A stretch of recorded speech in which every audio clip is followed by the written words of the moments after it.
I created this last night after our conversation that we had here.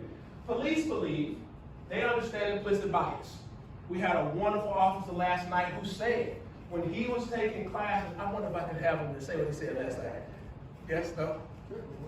Can you tell us, before your implicit bias, first of all, how long were you on the police force before taking an implicit bias class? 18 years? 18 years, all right.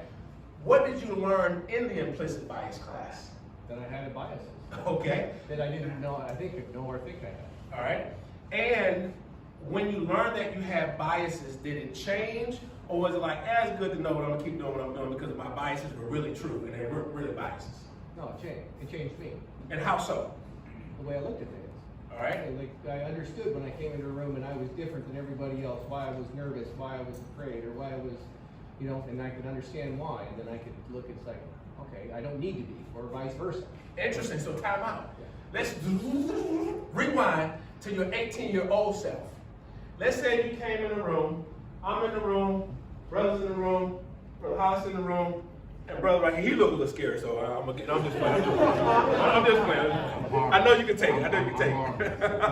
Listen, I know you are. All right? So we're in the room, we're just hanging out. 18 years ago, you would feel what? 18 years ago? Yeah, the 18 years ago person. Before the implicit bias class is what I'm saying. You walking in the room, we're in here, or you walk into McDonald's, Starbucks, wherever you're going, and we're near the door. I would pay more attention. Pay more attention. I'd be a little bit more hypersensitive. Hypersensitive, okay. Would you be concerned? We're not talking about you today. No, we're talking about 18 years ago. It would all depend on how they looked, how they dressed, things like that. There's a lot Okay. that goes into that. Perfect. Now, would it make a difference 18 years ago? Because some folks say, I could be profiled looking just like this. It depends on the officer, right? And it depends on their level of implicit bias, because they can say, hey, thugs can dress in suits. Gangbangers wear sports coats. So it all depends on that person's thought process. So now let's say, oh, and he's in the group too. He's definitely with us as well, all right? So now you come and now you have a firearm, or you got a call. You said you're a little bit more alert, a little bit more aware. Right. Let's talk about what happens when we're alert and aware scientifically. Cortisol is pumping through our blood, right?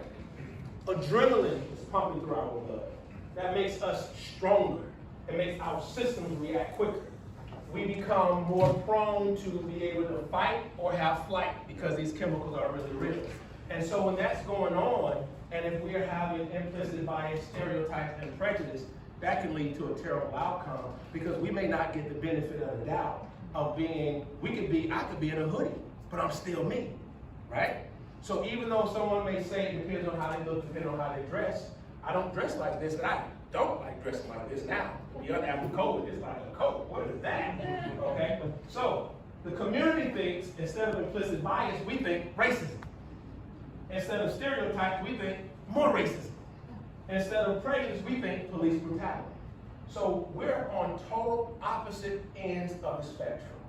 Because the reality is, many in the black community, we can't figure out who's coming. We don't know which side of this coin, which police officer is coming. And police officers say, hey, the vast, the overwhelming majority of us are good, decent people. And I don't disagree with that. But the ones that we see on the news, on the television, don't fit that description. So let me ask this question.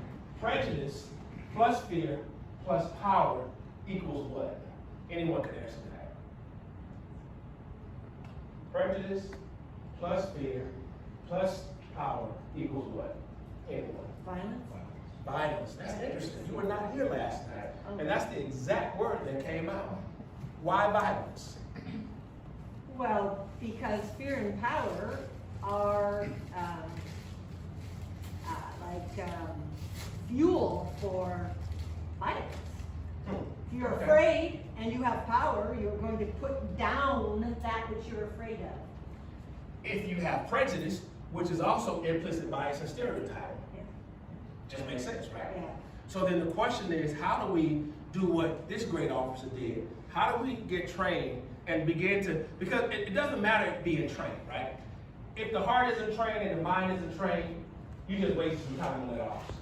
And one thing I love what Chief Padilla said is that they find the right officers to come to Kent. They look at what have you done in the community? What is your thought process on certain different things? What is your psychological evaluation? Some police departments don't do that. They go, hey, you know how to shoot a gun?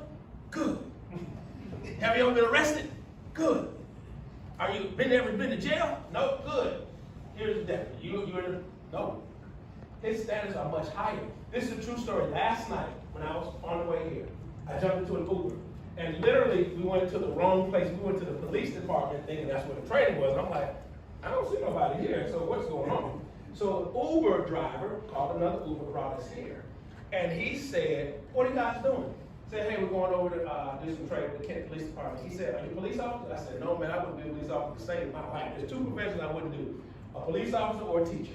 Because one, the level of foolishness that you have to deal with every single day, I'm just not designed for that.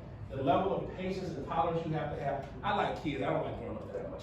So if you're grown, I'm just gonna look at you as a kid. Right?